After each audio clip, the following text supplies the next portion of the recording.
कार्य को आगे बढ़ाने के लिए हमें अपने प्रबुद्धजन सम्मेलन के जरिए समाज के पढ़े लिखे डॉक्टर, इंजीनियर, वकील, जज, प्रोफेसर, चिंतक, पत्रकार तमाम लोगों को उनकी सामाजिक जिम्मेदारी का एहसास कराना चाहिए।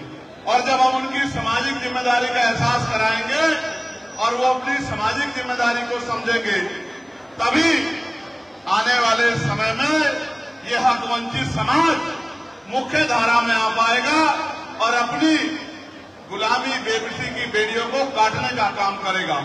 सम्मानित साथियों, मैं पिछले लंबे समय से उत्तर प्रदेश के कोने कोने में जाके प्रबुद्धजन सम्मेलन को पूरा करने का काम कर रहा हूं और 18 मंडलों में ये 18 सम्मेलन करने का लक्ष्य हम लोगों ने बनाया था और 15वां सम्मेलन आज जो हम लोग बरेली में संपन्न करने जा रहे हैं। प्यारे साथियों, बरेली के इस कार्यक्रम में जिस तरह का उत्साह और जोश दिखाई दे रहा है, उससे स्पष्ट हो गया है कि इस क्षेत्र में आजाद समाज पार्टी आने वाले कल में सभी लोगों के दांत खट्टे करते हुए गरीब जनता की मजबूत आवाज बनेगी और गरीब जनता के हक अधिकारों को उनके घरों तक पहुंचाने का काम करेगी। सम्मानित साथियों, प्रबुद्धजन सम्मेलन के जरिए हमने 5-6 मुख्य मुद्दे जिन पे चर्चा होनी चाहिए उनको रखा था। मैं आज आपके सामने भी उन मुद्दों को दोहराना चाहता हूं। पहला, ओबीसी की जातिवार गणना होनी चाहिए और पूरे देश में जातिगत गणना होनी चाहिए। सम्मानित साथियों, आपको शायद जानकारी हो या ना हो, इस देश में पूर्ण जनगणना 1931 में हुई थी, 1931 में, और 1931 के बाद आज तक इस देश में संपूर्ण जनगणना नहीं हुई है। अगर जनगणना होती भी है तो SC/ST के लोगों की होती है।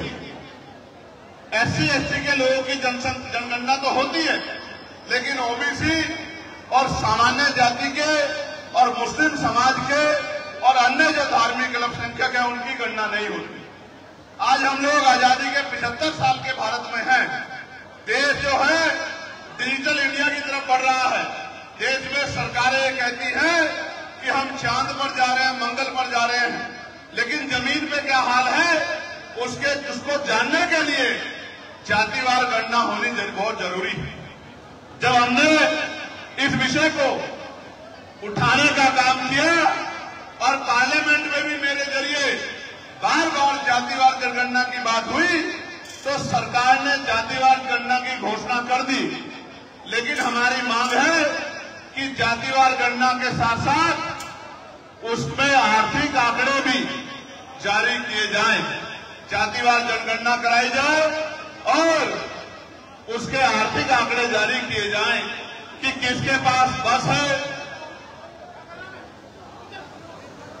किसके पास ट्रेन है, किसके पास 4 पहियों की गाड़ी है, किसके पास 2 पहियों की गाड़ी है, किसके पास रहने के लिए मकान है, किसके पास खेती योग्य जमीन है, किसके पास उद्योग धंधे हैं, किसके पास प्राइवेट रोजगार है, कौन ऐसा है जो भूखा सो रहा है, कौन ऐसा है जिसके पास छत नहीं है, कौन ऐसा है जिसके पास जमीन नहीं है, और कौन ऐसा है जिनको सरकार कहती है कि 80 करोड़ लोग सस्ता राशन 5 किलो राशन लेके देश उन्नति की तरफ आगे बढ़ रहा है।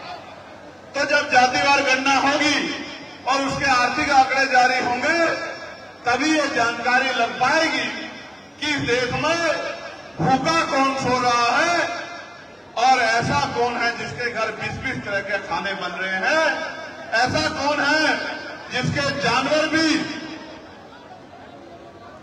एसी के कमरे में सो रहे हैं, और ऐसा कौन है जो सड़कों पे, मंदिरों के, मस्जिदों के, गुरुद्वारों के, रेलवे स्टेशन के, पुलों के नीचे बिना कपड़ों के सो के अपना जीवन व्यतीत कर रहे हैं। इसकी जानकारी देश को होनी चाहिए। देश ये मांग कर रहा है।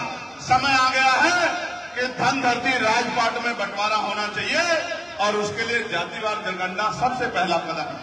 सम्मानित साथियों, क्या आप चाहते हैं जातिवार गणना हो?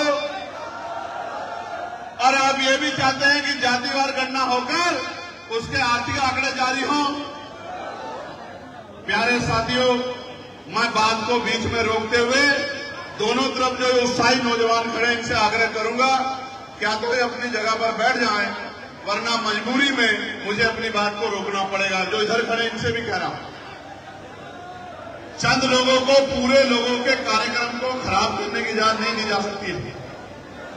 चाहे ये नौजवान ये आगे खड़े हुए 3-4 नौजवान हो, और मैं कैमरे में इनको रखूंगा। जब भविष्य में ये किसी बात के लिए आगे आएंगे मेरे पास, तो मैं इनको सबसे पिछली पंक्ति में खड़ा कर दूंगा जो लोग जिम्मेदारी से काम नहीं कर रहे।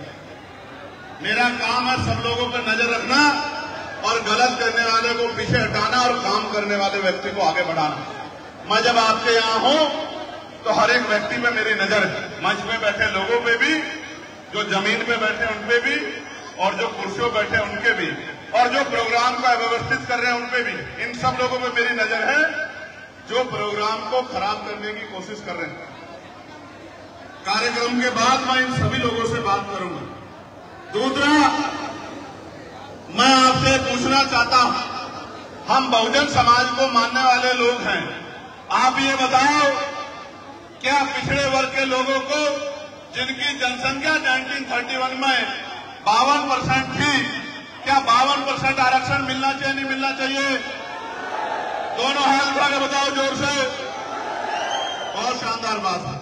और संविधान में जिस तरह का खतरा मंडरा रहा है, हालांकि एक बहुत इंपॉर्टेंट बात आपको समझनी है कि आज हम लोग सुरक्षित हैं तो वो भारतीय संविधान की वजह से है, क्योंकि संविधान हर नागरिक को स्वाभिमान सम्मान से जीवन जीने की इजाजत देता है, उसके अधिकारों का संरक्षण करता है। ये संविधान ही है जिसकी वजह से मेरे जैसे प्राइमरी स्कूल के हेडमास्टर का बेटा आज लोकसभा का देश की सबसे बड़ी पंचायत का मेंबर है और उस पंचायत में खड़े होकर आपके हितों के लिए लगातार संघर्ष कर रहा है। प्यारे साथियों, हमारी तीसरी मांग ये थी उस प्रबुद्धजन सम्मेलन के जरिए कि जब भारतीय संविधान ये कहता है कि जाति धर्म के आधार पर किसी के साथ भेदभाव नहीं किया जा सकता है, कोई किसी का शोषण नहीं कर सकता है, तो आज भी इस देश में आदिवासियों पे, दलितों पे, पिछड़ों पे, सिखों पे, जैनों पे, बौद्धिस्टों पे और बहुसंख्यक रूप से जिनके ऊपर ये किताब लिखी गई, जंग आजादी और मुसलमान, इन मुसलमान भाइयों को जो अत्याचार हो रहा है, ये सरकारें रोकने में कामयाब क्यों नहीं हो रही? इसका जवाब भी हम मांगने के लिए प्रबुद्धजन सम्मेलन कर रहे हैं। सुबह जब आप उठते हो अखबार पढ़ा करो, टीवी देखा करो, आजकल फोन में सब कुछ आता है।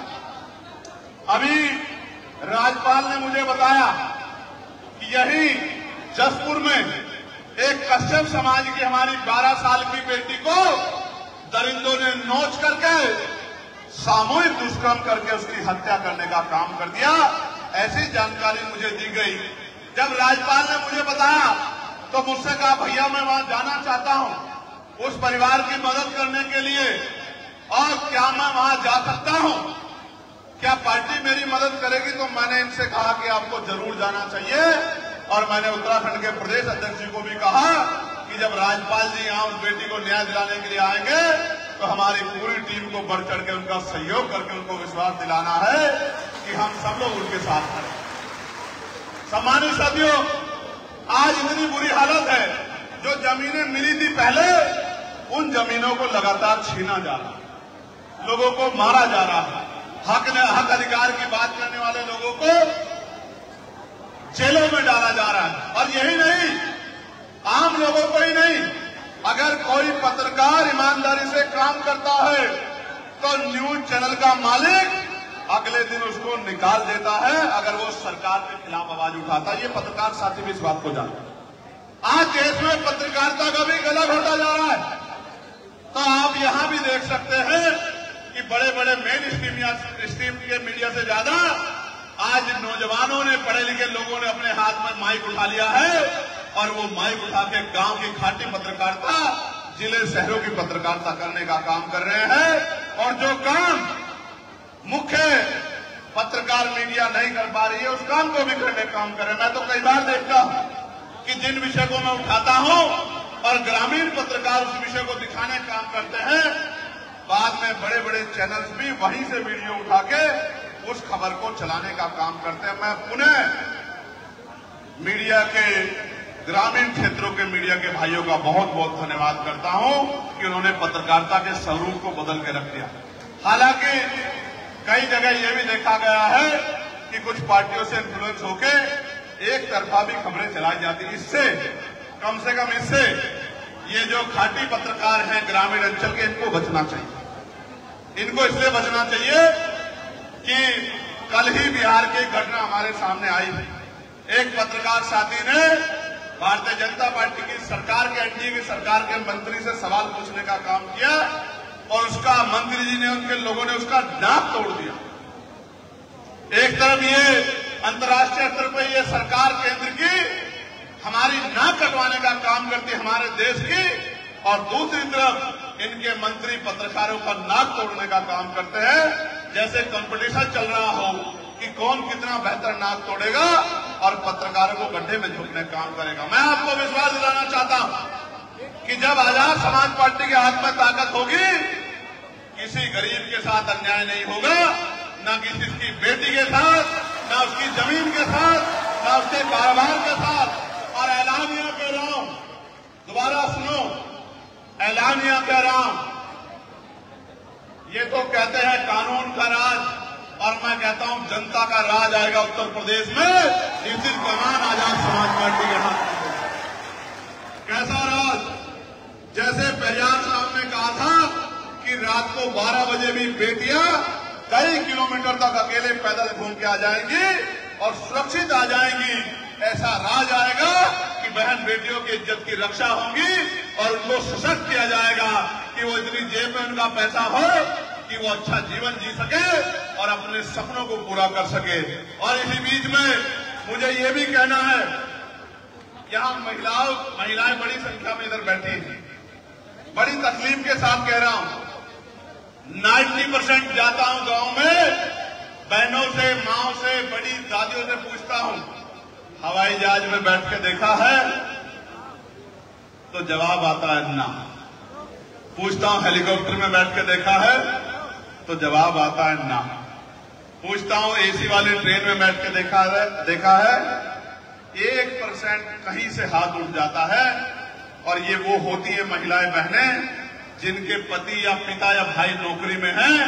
बाकी 85, 80, 85, 90% महिलाओं ने जहां पैदा होती हैं लगभग उसी जिले में उनका जीवन समाप्त हो जाता है।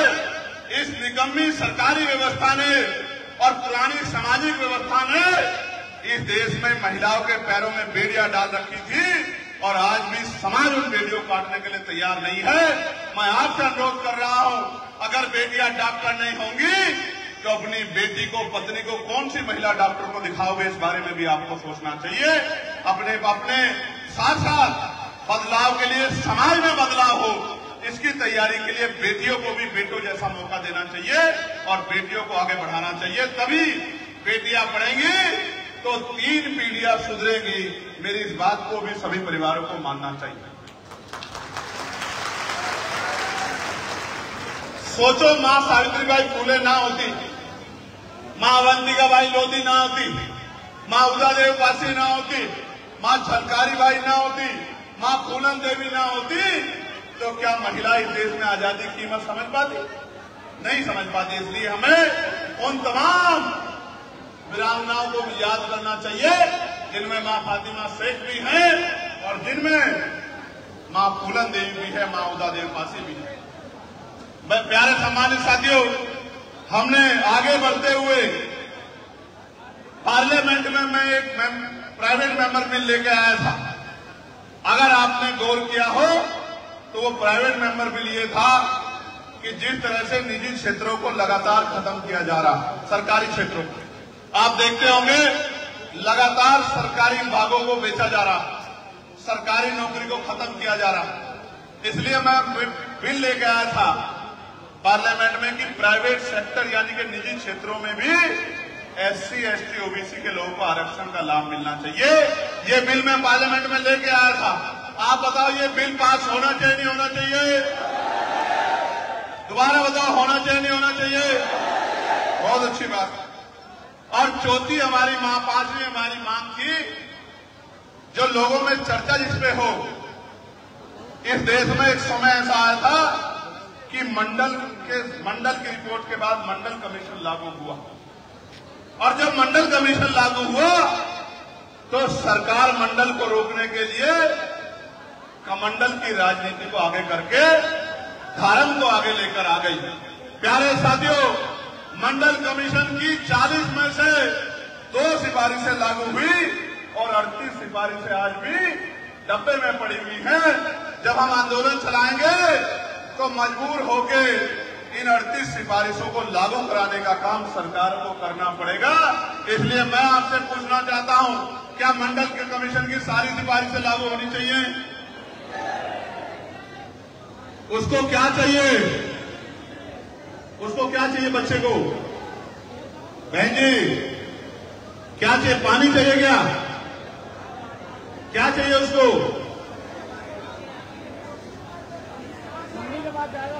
मम्मी के पास। कोई इनकी मम्मी के पास भेजो, भेजो, भेज दो, भेज दो, भेज दो। उठा के कहां इनकी मम्मी? ये है, ऊपर को ले आओ, ऊपर को घुमा के ले आओ, जल्दी से ले आओ, दे दो, मां को सौंप दो। बेटा मां के पास ही रहना चाहिए, क्योंकि मां में बेटे की जान बसती है और बेटे में मां की जान बसती है। इसलिए मां को सौंप दो। प्यारे साथियों, एक आखिरी बात मैं आपको, जो हमने प्रबुद्धजन सम्मेलन के जरिए चर्चा में लाई है। प्यारे साथियों, आप अच्छे लोग नहीं हो सकते हैं। जिनके अंदर गंभीरता नहीं है वो अच्छे लोग नहीं हो सकते। अच्छा बनने के लिए उनको अपने अंदर गंभीरता पैदा करनी पड़ेगी। जो आगे 3-4 बच्चे खड़े हैं, उनको अपने अंदर गंभीरता पैदा करनी पड़ेगी, तब जाके आप अच्छे कहलाओगे। प्यारे साथियों, प्रबुद्धजन सम्मेलन के जरिए हमारी जो आखिरी वो थी, उस पर मैं आपकी सहमति चाहता हूं। इस देश में लंबे समय से ईवीएम से चुनाव हो रहे हैं और ईवीएम के ऊपर आम जनता को भरोसा नहीं। और लोकतंत्र एक सबसे बड़ी शक्ति है। अगर उसमें आम जनता का भरोसा कम हो रहा है तो मैं जनता से पूछना चाहता हूं, चुनाव ईवीएम के जरिए होना चाहिए या बैलेट पेपर के जरिए? ईवीएम के